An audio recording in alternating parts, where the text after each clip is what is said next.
اعوذ باللہ من الشیطان الرجیم بسم اللہ الرحمن الرحیم ان علینا للہدی و ان لنا للآخرۃ والاولی۔ عزیزان محترم، سب سے پہلے تو میں آپ کے سامنے 13 رجب کی مناسبت سے تبریک و تہنیت پیش کرتا ہوں کہ یہ دن مولا کائنات یعصوب الدین جانشین مصطفیٰ ولی خدا حضرت علی ابن ابی طالب علیہ السلام کی ولادت کا دن ہے۔ خداوند عالم سے دعا ہے کہ پروردگار عالم مولا کائنات کے صدقے جہاں جہاں بھی مولا کے چاہنے والے، ماننے والے، محبت کرنے والے موجود ہیں، پروردگار عالم بحق چاہت معصومین علیہ السلام مولا کائنات کے صدقے میں ان سب کی مشکلات کو دور فرمائے۔ اور جیسا کہ میں نے آپ کے سامنے سورہ اللیل جو قرآن مجید کا 92 نمبر سورہ ہے، اس کی آیت نمبر 12 کی تلاوت کی ہے۔ خداوند عالم ارشاد فرما رہا ہے ان علینا للہدی و ان لنا للآخرۃ والاولی۔ دیکھو، بے شک ہدایت کی ذمہ داری ہمارے اوپر ہے اور دنیا اور آخرت کا اختیار ہمارے ہاتھوں میں ہے۔ تو خداوند عالم نے ہدایت کا انتظام اپنے ہاتھوں میں رکھا ہے۔ کسی بشر کو یہ حق حاصل نہیں ہے کہ وہ اس آیت کے ہوتے ہوئے کسی ہادی کو خود سے منتخب کرنے بیٹھ جائیں، خود سے معین کرنے بیٹھ جائیں۔ ہدایت یہ پروردگار عالم کا فریضہ ہے اور ہادی یہ منصب الہی ہے، اسے خدا معین کرتا ہے۔ خداوند عالم نے بشریت کی ہدایت کے لیے انبیاء کا انتخاب کیا، اسی نے انبیاء اور رسولوں کو بھیجا، کتابوں کو نازل کیا۔ میں زیادہ تفصیل میں نہیں جاؤں گا، مختصر طور پر آپ کی خدمت میں یہ بیان کرنا ہے کہ نبی کریم صلی اللہ علیہ وآلہ وسلم کے جانشین برحق مولا کائنات کی ولادت کا دن 13 رجب المرجب 30 عام الفیل ہے۔ یہاں پر وہ وقت آپ کو میں یاد دلاؤں کہ جناب فاطمہ بنت اسد خانہ کعبہ کے پاس اس وقت تشریف لائیں کہ جب سب لوگ اپنے اپنے گھروں میں آرام فرما رہے ہیں اور کچھ لوگ خانہ کعبہ کے ارد گرد مختلف جگہوں پر بیٹھے ہوئے ہیں۔ آپ نے دیکھا ہوگا کہ عام طور پر اس قسم کی جگہوں پر لوگ بیٹھے ہوا کرتے تھے، اور آج بھی یہ طریقہ ہے کہ آپ دیکھیں کہ جہاں مقدس مقامات ہیں کچھ نہ کچھ لوگ وہاں پر ہر وقت بیٹھے ہوئے ہوتے ہیں، اور رات میں بھی عام طور پر کچھ نہ کچھ لوگ ایسے مقامات پر بیٹھے ہوئے نظر آتے ہیں۔ ایسے سناٹے میں، رات کی تاریکی میں آپ دیکھیں کہ جناب فاطمہ بنت اسد خانہ کعبہ کے قریب آئیں اور اپنے بطن اقدس کو خانہ کعبہ سے چسپاں کر کے خانہ کعبہ سے ٹیک لگا کر، گویا یوں کہا جائے کہ اپنے آپ کو خانہ کعبہ سے مس کیا، دیوار کعبہ سے، اور دیوار کعبہ سے مس کرنے کے بعد بارگاہ خداوندی میں دست دعا بلند کیے اور آواز دی، اس طرح گویا ہوئیں کہ جسے تاریخ نے اپنے صفحات کے اندر محفوظ کیا۔ کہا کہ پروردگار، میں تجھ پر ایمان رکھتی ہوں، تیری کتابوں پر ایمان رکھتی ہوں، تیرے رسولوں پر ایمان رکھتی ہوں۔ معبود، اس بیت کا واسطہ، توجہ کیجیے گا، معبود اس بیت کا واسطہ، اس کے معمار ابراہیم علیہ السلام کا واسطہ، اور اے پروردگار اس مولود کا واسطہ جس کا وجود میرے وجود سے ظاہر ہونے والا ہے، میری مشکل کو آسان کر دے۔ تو آپ دیکھیں کہ جناب فاطمہ بنت اسد سلام اللہ علیہا اس موقع پر آئی ہیں کہ آپ دیکھیں کہ جس وقت یہ دعا مانگی ہے آپ نے، اور ایسے موقع پر کہ خواتین اپنے گھروں میں رہتی ہیں، جناب فاطمہ بنت اسد سلام اللہ علیہا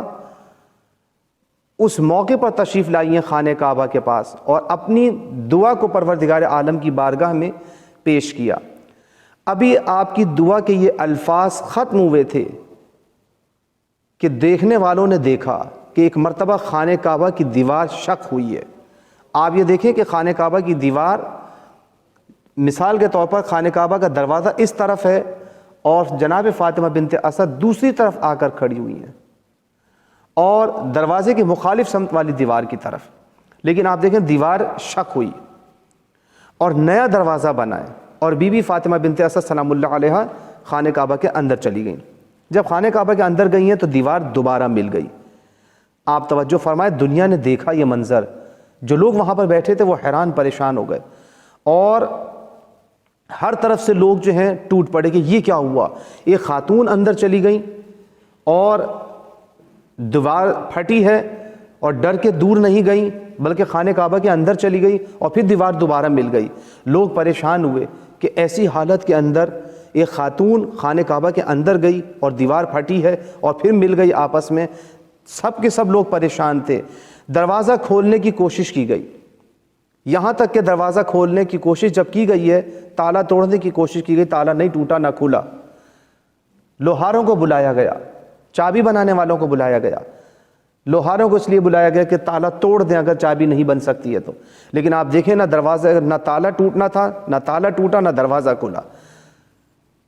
دنیا حیران اور پریشان ہے کیا کیا جائے، لیکن آپ دیکھیں کہ 3 دن تک تاریخ یہ بتاتی ہے کہ جناب فاطمہ بنت اسد سلام اللہ علیہا خانہ کعبہ کے اندر رہیں اور پروردگار عالم کی طرف سے بی بی کی یہ مدد ہوئی کہ وہاں پر مولا کائنات کی ولادت ہوئی اور آپ کی مدد کے لیے جناب آسیہ تشریف لائیں، جناب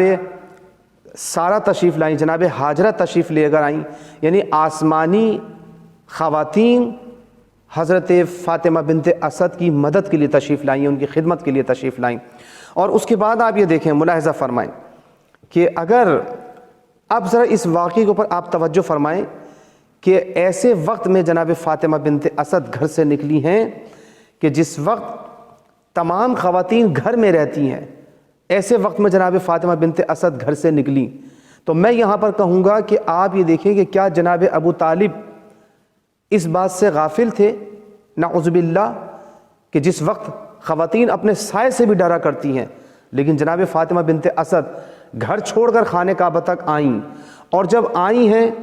تو آپ دیکھیں پورے خانہ کعبہ کے اندر شور مچا ہوا ہے، پورے شہر کے اندر کوہرام بپا ہے کہ تالا ٹوٹا نہیں ہے، اور ایک خاتون اندر چلی گئی ہیں، فاطمہ بنت اسد چلی گئیں، سارا شہر آپ دیکھیں ٹوٹ پڑا، لیکن نہیں آئے تو جناب ابو طالب نہیں آئے۔ میں کہوں گا کہ کیا ابو طالب کو ہنگامہ شہر کی اطلاع نہیں ہے؟ جناب ابو طالب کیوں تشریف نہیں لائے؟ کبھی آپ نے سوچا کہ جناب ابو طالب تشریف کیوں نہیں لائے؟ آپ دیکھیں تیسرے دن بھی آئے تو پیغمبر اسلام تشریف لائے، جناب ابو طالب نہیں آئے تھے۔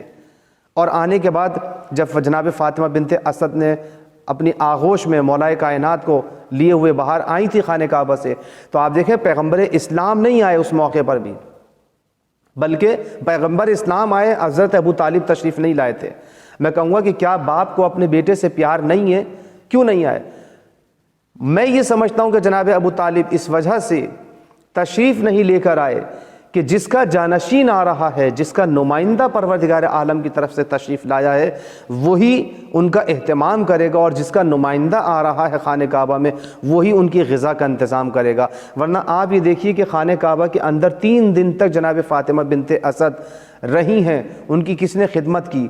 کہاں سے کھانا آیا؟ تو پروردگار عالم نے جس کا نمائندہ زمین پر آ رہا تھا اسی کی طرف سے کھانا اور پینے کا بھی انتظام ہوا۔ آپ دیکھیں اس کے بعد یہاں پر اس چیز کی طرف بھی توجہ رکھنے کی ضرورت ہے کہ جناب فاطمہ بنت اسد نے جب دعا مانگی ہے تو آپ دعا کے لفظوں پہ غور کریں، کیا کمال کے الفاظ ہیں کہ فضیلتیں ہی فضیلتیں ان دعاؤں کے اندر، کہ پروردگار میں تجھ پر ایمان رکھتی ہوں، تیرے رسول پر ایمان، تیرے رسولوں پر ایمان رکھتی ہوں، تیری کتابوں پر ایمان رکھتی ہوں، اس بیت پر ایمان، حضرت ابراہیم علیہ السلام کی عظمت کو سلام کر رہی ہیں، انبیاء کو سلام کر رہی ہیں کہ میں ان پر ایمان رکھتی ہوں۔ تو آپ دیکھیں کہ اس کے بعد پھر انہوں نے یہ بات کہی کہ پروردگار اس مولود کا واسطہ کہ جس کا وجود میرے وجود سے ظاہر ہونے والا ہے۔ کیا مطلب ہے یعنی اس بات کے اوپر؟ یعنی حضرت فاطمہ بنت اسد اس موقع پر خانہ کعبہ کا واسطہ کیوں دے رہی ہیں، اسے وسیلہ کیوں قرار دے رہی ہیں، انبیاء کو وسیلہ کیوں قرار دے رہی ہیں؟ کہ حضرت ابراہیم علیہ السلام کا بھی واسطہ دے رہی ہیں، حضرت انبیاء کا بھی واسطہ دے رہی ہیں، اور اس کے بعد پھر یہ کہا کہ اس مولود کا واسطہ کہ جس کا وجود میرے وجود سے ظاہر ہونے والا ہے، تو میری مشکل کو آسان کر دے۔ یعنی بتانا یہ چاہتی ہیں کہ تم یہ دیکھو کہ خانہ کعبہ کے پاس کھڑے ہو کر جب تک وسیلہ نہ ہو تو دعا قبول نہیں ہوتی۔ اور پھر اس کے بعد بھی یہ بات کہی کہ اگر میں اپنے مولود کا واسطہ نہ دوں تو ابراہیم کا واسطہ بھی کافی نہیں رہتا ہے۔ تو آپ یہ دیکھیں کہ اور پھر اس کے بعد بھی یہ بیان کر دیا کہ علی کی عظمت وہ ہے، میرے اس مولود کی عظمت وہ ہے کہ جو ابھی دنیا میں آیا نہیں ہے لیکن مدد کرنے کے لیے تیار ہے، اس کے وسیلے سے دعائیں قبول ہوتی ہیں۔ تو یہ بھی نقطہ حضرت فاطمہ بنت اسد نے اس نقطے کی طرف بھی اشارہ کیا ہے کہ میرا یہ علی دنیا میں آنے سے پہلے حلال مشکلات ہے، اس کے وسیلے سے دعائیں مانگی جائیں تو خداوند عالم انشاءاللہ دعاؤں کو قبول کرنے والا ہے۔ ایک نقطہ جو میں یہاں پر اور بیان کرنا چاہوں گا کہ آپ دیکھیں کہ جب دیوار پھٹی ہے خانہ کعبہ کی، سوال یہ ہے کہ جناب فاطمہ بنت اسد ڈری کیوں نہیں؟ اب دیکھیں اگر مثال کے طور پہ یہاں پر یہ دیوار ہے، اگر اس کے اندر دراڑ پڑنے لگے تو آپ کا وجود بھی یہاں پر نہیں رہے گا، آپ بھی ڈر کے بھاگیں گے نا، کیوں؟ اس لیے کہ دیوار پھٹنے لگی ہے۔ لیکن آپ یہ دیکھیں کہ جناب فاطمہ بنت اسد دیوار کے پھٹنے کے بعد بھی پیچھے نہیں بھاگی ہیں بلکہ خانہ کعبہ کے اندر گئی ہیں۔ کیوں؟ اس لیے کہ بتانا یہ چاہتی ہیں کہ اگر کسی فرار کی ماں ہوتی تو فرار کر جاتی، ایک اسد کی بیٹی ہوں اور شیر ذوالجلال کی ماں ہوں، حیدر کرار کی ماں ہوں، تو میرے پاس بھاگنے کا کوئی جواز نہیں ہے۔ اس لیے جناب فاطمہ بنت اسد وہ شجاع ترین خاتون ہیں کہ آپ یہ دیکھیں کہ اس موقع پر کہ جہاں دوسرے لوگ بھاگ جایا کرتے ہیں، جناب فاطمہ بنت اسد ڈری نہیں ہے، اور اس موقع پر بھی دیوار کے پھٹنے کے باوجود بھی پیچھے ہٹنے کے بجائے خانہ کعبہ کے اندر تشریف لے گئیں۔ اس کے ساتھ ہی آپ یہ دیکھیں کہ یہاں پر ایک چیز میں آپ کے سامنے اور بیان کرتا چلوں کہ جناب فاطمہ بنت اسد جب خانہ کعبہ سے آئی ہیں تو آپ دیکھیں 3 دن تک مولا کائنات نے آنکھیں نہیں کھولی خانہ کعبہ کے اندر۔ کیا وجہ تھی کہ 3 دن تک خانہ کعبہ کے اندر آنکھیں نہیں کھولتے ہیں میرے مولا؟ آنکھیں بند ہیں، بیوی پریشان ہے کہ کیا ماجرا ہے، آخر بچہ آنکھیں کیوں نہیں کھولتا؟ لیکن جیسے ہی پیغمبر اسلام کی آغوش میں آتے ہیں، جناب فاطمہ بنت اسد لے کر جب آئی ہیں اور مولا کائنات کی آغوش میں مولا کائنات کو دیا ہے، پیغمبر اسلام کی آغوش میں جیسے ہی مولا کائنات آئے تو اب آنکھیں کھول دی۔ اب آپ دیکھیں کہ پیغمبر اسلام کی آغوش میں آ کر جیسے ہی آنکھیں کھولیں تو میں یہ کہوں گا یہاں پر کہ اس نومولود بچے کو یہ کیسے پتہ چلا کہ خانہ کعبہ کے اندر ہوں تو آنکھیں نہیں کھولنی ہیں؟ کیوں؟ وہاں پر بت ہیں، بتوں کے سامنے آنکھیں نہیں کھولنی ہیں، اس بچے کو کیسے یہ بات پتہ چلی؟ اور ماں کی آغوش میں ہیں تو یہاں پر آنکھیں نہیں کھولنی ہیں، اب پیغمبر اسلام کی آغوش میں آ گئے ہیں تو اب آنکھیں کھول دینی ہیں۔ تو اس کا مطلب یہ ہے کہ مولا کائنات کا شعور آغوش مادر میں اتنا تھا کہ خانہ کعبہ کے اندر آنکھیں نہیں کھولی، لیکن جب آغوش رسالت میں آئے تو آنکھیں کھول دیں۔ یہ پیغمبر اسلام کی آغوش کا اثر ہے کہ مولا کائنات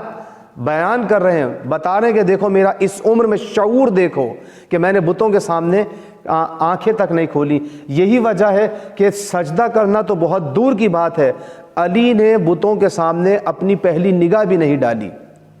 اسی وجہ سے مولا کائنات کو کرم اللہ وجہہ کہتے ہیں۔ آپ دیکھیں کہ جیسے مولا کائنات کو جناب فاطمہ بنت اسد نے پیغمبر اسلام کی آغوش میں دیا ہے، تو اب جو آنکھیں کھولی تو مولا کائنات کو دیکھ کر پیارا سا چہرہ، خوبصورت سی آنکھیں، جیسے ہی نگاہ پیغمبر اسلام پر پڑی، پیغمبر اسلام کو مسکرائے اور کہا کہ یا علی خصصتنی بالنظر خصصتک بالولایہ، اے علی تم نے اپنی نظر سے کو میرے لیے مختص کر دیا، تم نے اپنی پہلی نظر مجھ پہ ڈالی ہے، اپنی نظر کو میرے لیے مختص کیا، میں نے اپنی ولایت کو تمہارے لیے معین کر دیا۔ تو آپ دیکھیں کہ نظر سے شعراء کے یہاں تو یہ باتیں نظر آتی ہیں کہ دیدار ہو جانا شعراء کے نظر میں یعنی محبتوں کا منتقل ہو جانا، لیکن نظر کے ذریعے مرضیوں کا منتقل ہو جانا، علم کا منتقل ہو جانا، ولایت کا منتقل ہو جانا، یہ طریقہ کار ہمیں پیغمبر اسلام اور مولا کائنات کے یہاں نظر آیا کہ پیغمبر اسلام نے علی کی ایک نظر کے بدلے اپنی ولایت کو مولا کائنات کے سپرد کر دیا۔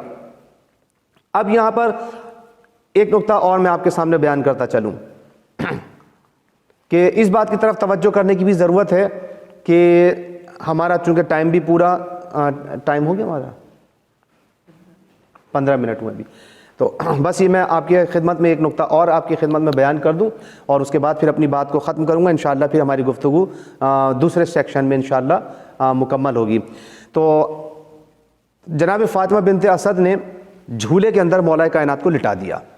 اب جب جھولے میں لٹا کے گئی ہیں تو عربوں کا دستور یہ تھا کہ ان کے پاس ایک اژدہا تھا، اور جس کو یہ کہا جاتا تھا کہ یہاں پر انہوں نے اژدہا کے حوالے سے یہ گفتگو کی ہے، تاریخ میں جو بیان کیا کہ عربوں کے پاس جو ایک اژدہا تھا اور جسے عام طور پہ معیار الولد قرار دیا جاتا تھا کہ جو بچہ یعنی جسے یوں کہا جائے کہ جس کی جائز اولاد ہو، اس کے ذریعے پہچان لیا کرتے تھے اس کا حسب نسب کہ آیا یہ بچہ صحیح ہے یا نہیں، تو اسے معیار الولد قرار دیا گیا تھا کہ کون بچہ حلالی ہے اور کون بچہ غیر حلالی ہے۔ تو جناب فاطمہ بنت اسد کے سامنے اس چیز کو پیش کیا گیا کہ اژدہا لا کے رکھا جائے گا اور مولا کائنات کے سامنے اس کو چھوڑا جائے گا۔ جناب فاطمہ بنت اسد نے جیسے ہی بچے کو لٹایا، اب اژدہا قریب آیا، مولا کائنات نے کیا کام کیا کہ اژدہا آیا ہے نا کہ اسے آنے دو۔ اب سب کے سب لوگ دیکھ رہے ہیں کہ یہ بچے کے قریب بڑھا، اب جیسے ہی وہ بچے کے قریب بڑھا ہے مولا کائنات نے 2 انگلیاں اس کے منہ میں ڈالی ہے کلہ اجدر کے اندر اور اسے چیر پھاڑ کر کے ڈال دیا، ختم ہو گیا۔ اب سب کے سب پریشان ہوئے، یہ کیا ہوا، یہ کیا ہوا، یہ تو ہمارا معیار الولد ختم ہو کے رہ گیا۔ اب آئے پیغمبر اکرم صلی اللہ علیہ وآلہ وسلم کے پاس، اب گھبرائے ہوئے ہیں اور کہنے لگے کہ یا نبی اللہ، یہ یا نبی اللہ میں کہہ رہا ہوں، انہوں نے تو نبی اللہ نہیں کہا نا کہ حضور کا بھی نبی نہیں مان رہے ہیں، اور کہا کہ آپ یہ دیکھیے کہ اس بچے نے اس اژدہا کو ہمارے ختم کر دیا کہ جو معیار الولد تھا۔ اب ہم کیسے پہچانیں گے کہ کون بچہ صحیح ہے اور کون بچہ غیر صحیح ہے، کون بچہ حلالی ہے اور کون بچہ غیر حلالی ہے؟ پیغمبر اکرم صلی اللہ علیہ وآلہ وسلم ان کا یہ عالم دیکھ کر، ان کے گھبرائے ہوئے چہروں کو دیکھ کر مسکرانے لگے اور کہنے لگے کہ تمہیں تو خوش ہونا چاہیے ہیں۔ کیا مطلب تمہیں خوش ہونا چاہیے؟ سب لوگ ایک دوسرے کا چہرہ دیکھ رہے ہیں کہ یا رسول اللہ ہمارا معیار الولد ختم ہو گیا اور آپ کہہ رہے ہیں کہ ہمیں خوش ہونا چاہیے۔ کہا ہاں تمہیں خوش ہونا چاہیے، اس لیے کہ یہ معیار الولد جسے تم نے بنایا ہوا تھا اگر یہ کل مر جاتا تو تمہارے صحیح و سقیم کا پتہ نہ چلتا۔ اب یاد رکھو کہ علی نے اس سلسلے ہی کو ختم کر دیا۔ اب یاد رکھو میں تمہیں بتا رہا ہوں کہ جس کے دل میں علی کی محبت ہوگی وہ صحیح اولاد ہوگا، اور وہی جسے یوں کہا جائے کہ حلالی ہوگا، اور جس کے دل میں علی کی محبت نہیں ہوگی وہ حلالی اولاد نہیں ہو سکتا۔ تو آج کے بعد یاد رکھو حلالی اور غیر حلالی کی پہچان میرے علی کی محبت کے ذریعے ہوگی۔